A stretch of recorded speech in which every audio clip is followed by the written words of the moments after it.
Everything? Yeah, I remember all of it. My memory's back. I remember what happened before I got snatched.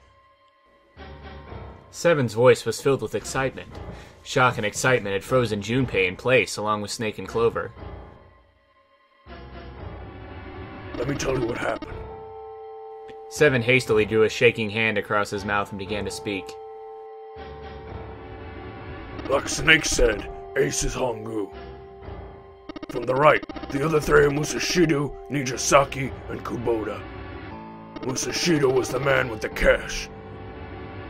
Nijisaki was Hongo's right-hand man, and Kubota developed the actual technical details for the experiments. Realization began to dawn on Junpei, along with the pressing question. How do you know all of this? Come on, man, I told you! I finally got my memory back! No, that's not what I mean. I'm trying to ask you why you knew all this stuff in the first place, before you forgot it. Seven rubbed the scar on his chin. You really want to know? Of course. Me too. Snake was the only one who didn't voice any sort of agreement. It looked to Junpei as if he was simply waiting to see where Seven's sudden recovery might take them. This is gonna take a while. Hell, it'll probably be a good 3 days to tell you everything. No, we don't have 3 days. Just give us the short version, alright? Short version, huh? The big man pulled off his hat and scratched his head. He made a face and put his hat back on. Alright, fine. I'll give it a shot. No promises, though. Junpei and Clover nodded earnestly. Seven was a lone wolf detective who valued his own code over the rules, doing what was right over doing what you were told. That was why, on that fateful day, he'd gone with his gut and gone to the wharf at night on a slim lead. It was 9 years ago. The wharf had been dark and cold and foreboding. At the time, he'd been investigating a spate of kidnappings, all of them children. They'd all had one thing in common, a history of visits to one particular hospital. The hospital had been under the management of Cradle Pharmaceutical, and Seven's investigations had turned up evidence that Cradle had been involved in the kidnappings. After a little more persuasion, he'd managed to finally get the real lead from someone inside Cradle Pharmaceutical.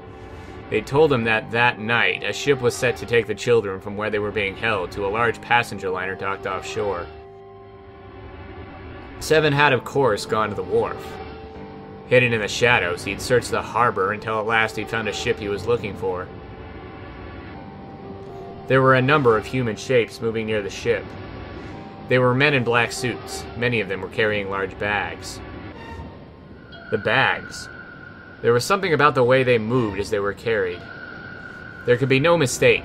There were human beings in those bags. He had moved before he even realized he was going to. Out of the shadows he came, his gun already in hand. He heard the words, "Don't move," but they weren't his. He felt metal touch the back of his head. "Drop your gun," came the cold voice from behind him. "I'd kill you right now.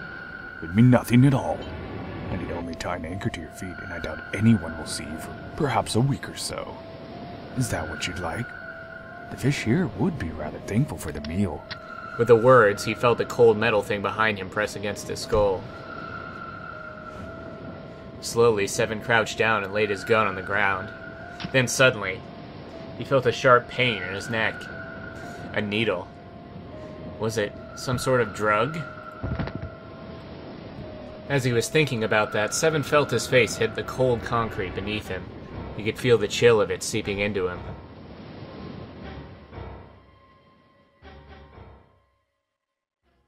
Oh, damn it. Shit, my head hurts. Seven woke to find himself lying on a hard floor. He twisted his neck to peer around the room. Where am I? There was a small shabby bed and a dirty sink. A toilet with no stall or privacy of any sort. As a cop, it was a place Seven had seen all too often. I'm in a cell, huh? Opposite the toilet was a door set into the wall. Seven struggled to his feet and hobbled toward it. He gave the door a good shove, then another, then tried pulling it.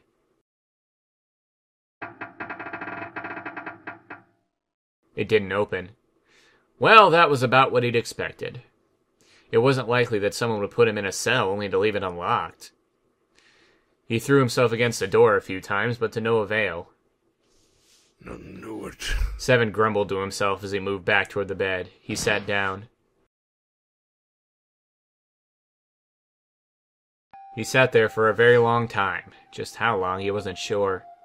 At last, he began to nod off and had nearly fallen asleep when he was roused by a distant voice. It's over. It's... The voice was far away, very far away. Seven couldn't understand what it was saying. Nonetheless, it was a voice, and a high one, most likely a child. His eyes shot open. Hurry! Over here! Okay! As he listened, he could pick out several different distinct voices. There were at least 5 or 6, possibly more. Where were the voices coming from? He looked around the room frantically. Perhaps the door? No, that wasn't it. What am I going to do now? Was it coming from the left? Was it coming from under the bed?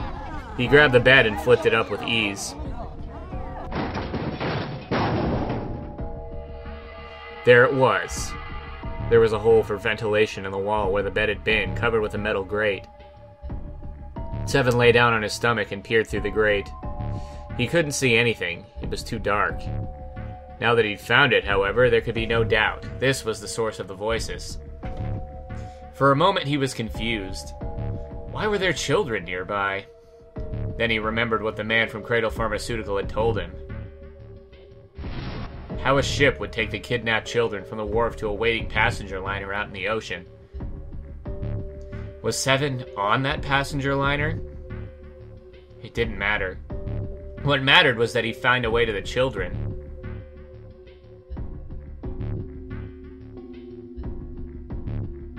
Seven looked at the metal grate. Could he fit through that hole? He stuck his fingers through the grate and grabbed hold of it.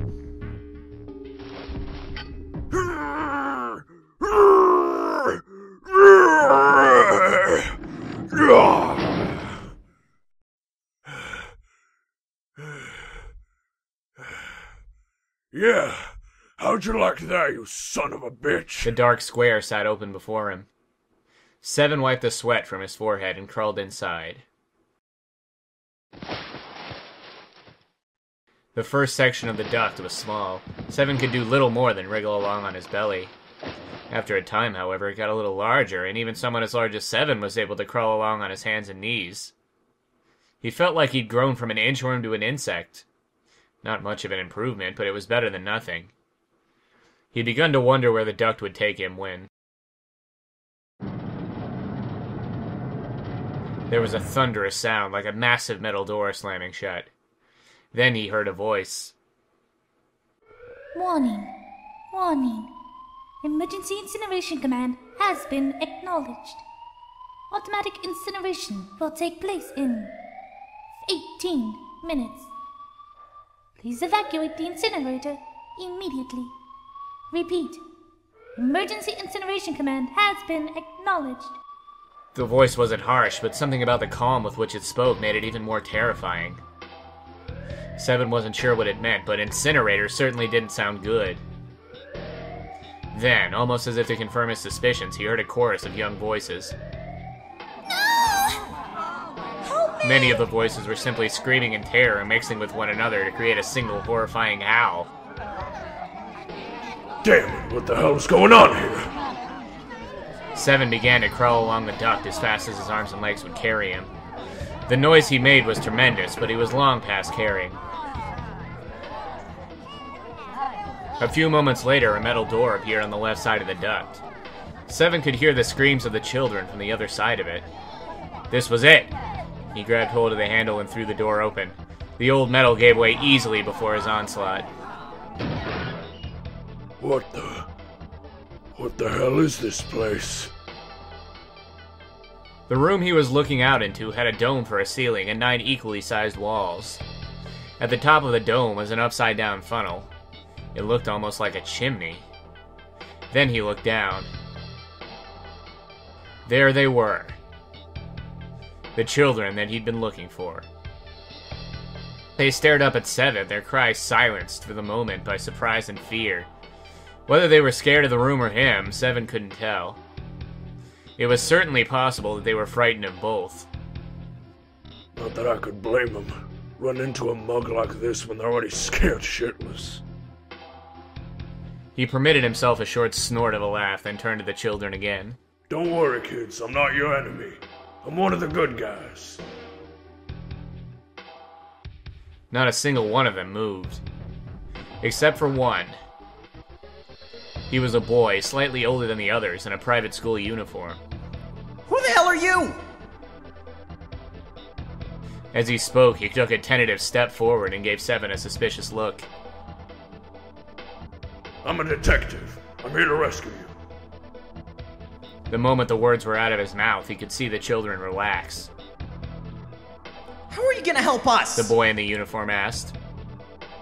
Where's the exit? Seven responded. There isn't one.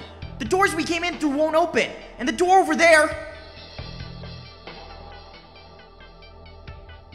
He cut himself off, considered something, and then continued. Anyway, there's no point. We can't all get out of here. If we don't get out of here, we're gonna be burned to death! Burn to death? Can't you hear it? The voice said the incinerator's gonna start up soon.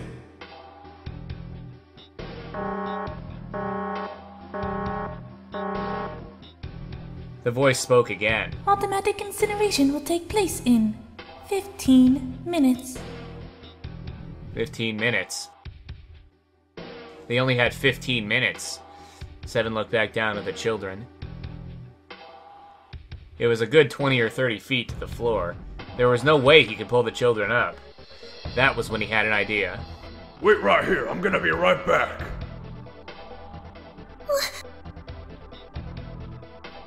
Where is he going? Are you just gonna leave us here? Seven did his best to smile what he felt was a reassuring smile. Don't worry, alright? I'll be back, I promise. Just stay calm and wait right here.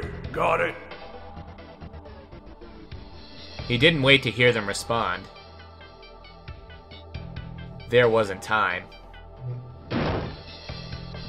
He ran as fast as a man could run on his hands and knees. Before long, he was back in his cell.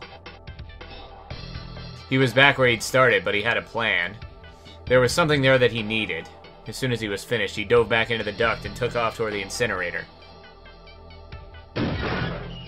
Sorry to keep you waiting, guys. Leaning out of the door in the duct, Seven lowered the rope he'd brought to the floor of the incinerator. Back in the cell, he'd torn the bed sheets into strips and tied them together to make a rope. Like Seven himself, it wasn't very attractive, but it got the job done. Alright, just tie that around yourselves, okay? I'll pull you up one at a time. Right! Huh? Wait a sec. That was when he noticed. There were more of you before. Where'd the rest of you go? The boy in the uniform answered. I let them go on ahead. We opened the number 9 door and they left.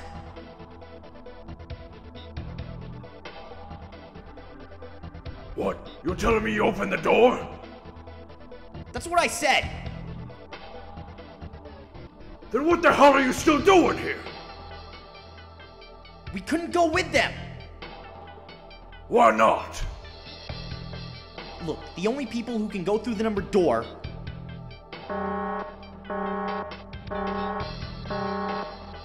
Automatic incineration will take place in 5 minutes. The voice reverberated against the walls of the room. Look, that can wait, alright? Just get us out of here! Right.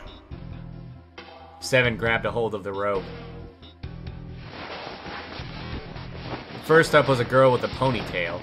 Next was the girl with a red necktie, followed by a boy in a jacket who said he'd climb up on his own. The last up was the boy in the uniform. Like the boy in the jacket, he climbed up to the rope himself.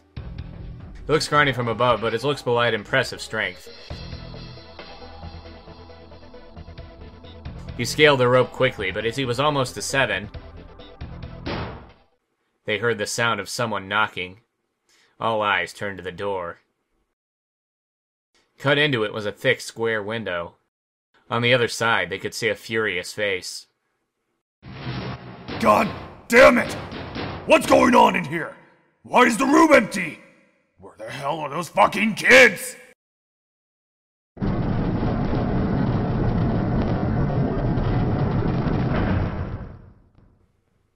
The door opened and a man stepped in, looking half mad with fury. Seven recognized his face. He'd seen him many times in photos during his investigation. The man's name was Gentaro Hongo, the CEO of Cradle Pharmaceutical. Hongo saw the boy hanging from the rope. He roared like an animal and lunged for the rope. Hurry! I know!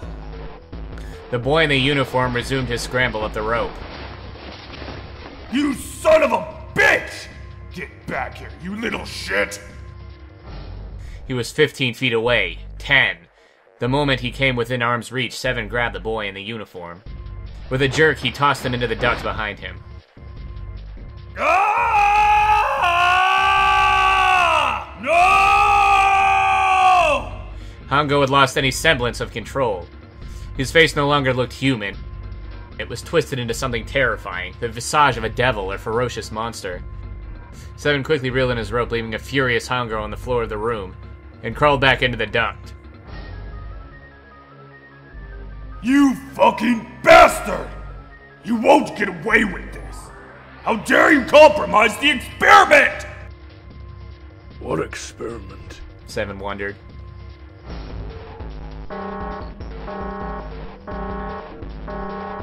Automatic incineration will take place in 1 minute. Hey, old man! What the hell are you doing? Hurry up! It was the boy in the uniform. Seven tossed Hongo a taunting salute and pulled the door closed. There was no point to going back to Seven's cell, so they continued down the duct in another direction. Another 30 feet or so, another duct met theirs, heading down. They nodded at one another, then turned and slid down the duct. A short time later, they crawled out of the duct to find themselves in a narrow hallway. There was a door on each side of it. The one on the left was a normal double door. But the one on the right was a familiar thick metal door with black and yellow stripes and a device next to it on the wall. On the door was a plate that read incinerator. Then, that's where we were? Yeah, Hongo might still be in there. Looks like it's been shut off, though. Wait, what? If he's still in there? Yeah, that's not good. Seven grunted. Find the other door! Go into the other door, hurry! The children began to run, with Seven following close behind them. On the other side of the door was a large spiral staircase. Run! Seven shouted. They didn't need to be told twice. Up, up, and up they went. Their feet pounded against the steps and their arms churned the air. Round and round and round they went like a human tornado. The stairway kept going. They'd passed a couple of rooms that looked to be dance halls when the boy in the uniform spoke. Something's up. Akane's not catching up to us. Aane? My kid's sister. The girl with the red necktie.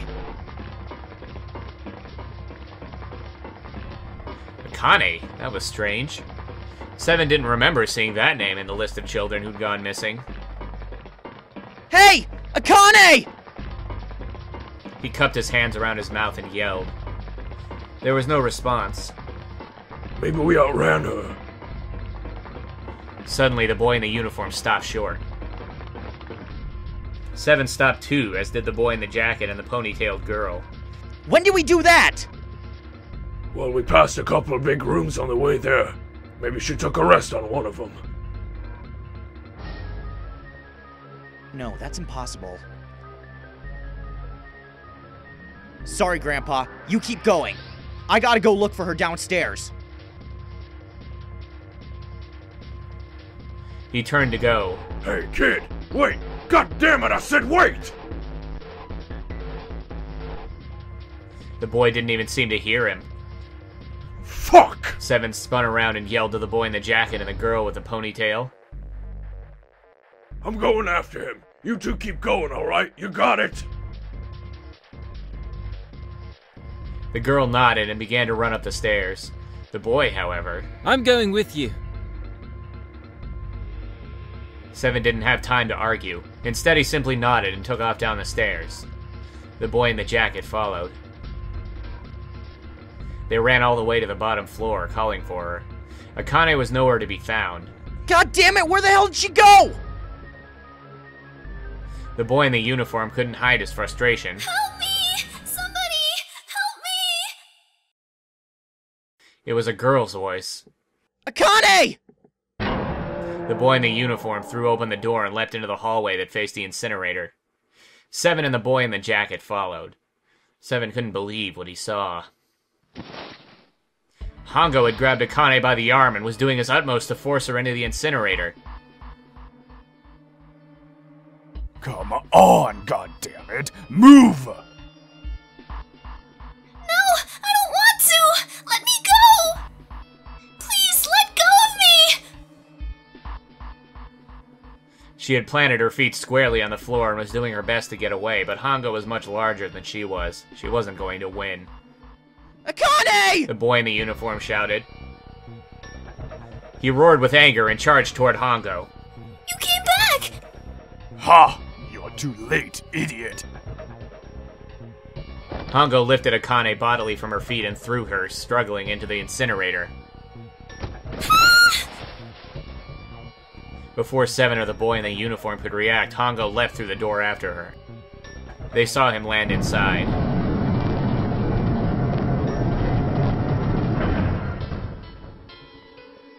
And then the door slammed shut with the finality of a great steel guillotine. The 3 of them ran to the door. They pulled and strained, trying desperately to get it to open. Fuck!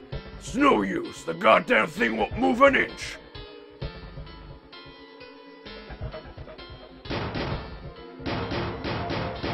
The boy in the uniform cried out and began to slam his fist against the door. He hit it with such force, 7 feared his knuckles would shatter from the impact. Aane! Aane! Are you okay? Help me! Her voice was muffled by the door, but the sheer terror in it was unmistakable.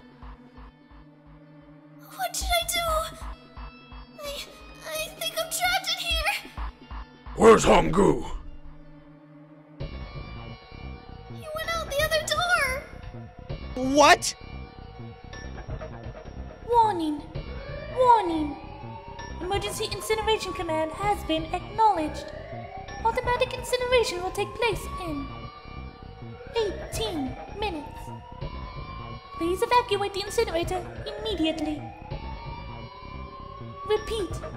Emergency incineration command has been acknowledged. Are you fucking kidding me? 7 was at a loss. It's the same damn thing. Are you there? Akane's voice sounded close to tears. Yeah, we're here. Just hang on, alright? We're gonna figure out a way to save you. If she could have seen the bloodless face of the boy in the uniform, his words would have seemed like little more than a sick joke.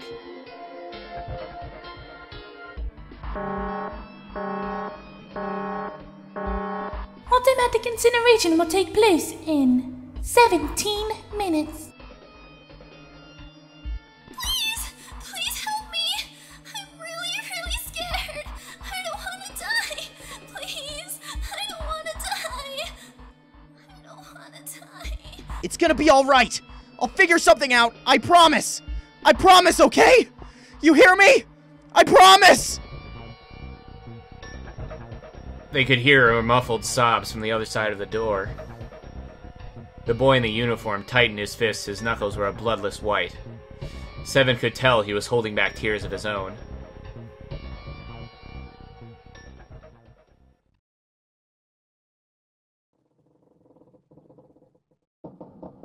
It was silent. All they could hear was the creaking of the boat as it shifted in the water. They waited, and waited, but Seven didn't continue. What happened then? Junpei couldn't wait any longer. He had to know. Seven looked at the floor. Come on, man. Put yourself in my shoes. Doesn't end good. You think I want to remember that? Then. Yeah. Shit. If I'd known it was gonna be like this, I almost wish I hadn't remembered. Seven shook his head. But there was something Junpei had to know. Hey, are you sure? Huh? Look, I don't want to ask this either, but there's something I don't get. So if you could just tell me, did that girl Aane really? Seven stared straight ahead at nothing. Yeah. I'm sure. There wasn't anything we could do. After a while, the countdown ended. We heard something burning.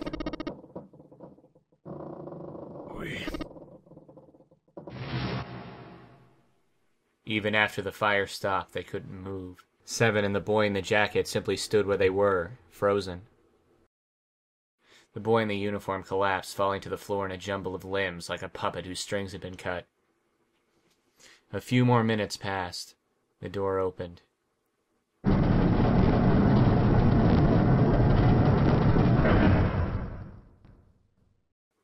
The boy in the uniform ran in, stumbling over his own feet.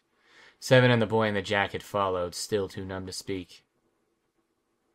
The air in the incinerator was hot. Every breath made Seven's lungs feel like they were on fire. The air shimmered with heat, and in the middle of that room, beneath the waves of heat, there it lay. The boy in the uniform walked toward it, his legs shaking violently. Seven couldn't see his face, but his body looked somehow empty. Finally, he reached it. The boy collapsed to his knees, legs no longer able to support him.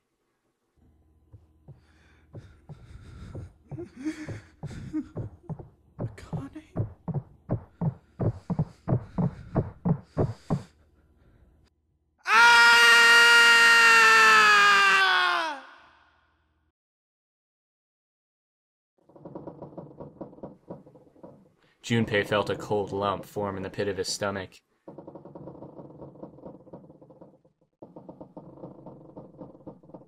A feeling of sickening anticipation washed over him. He could feel his body shivering. He desperately did not want to know the answer he feared he knew already, but he had to ask. He had to know for sure.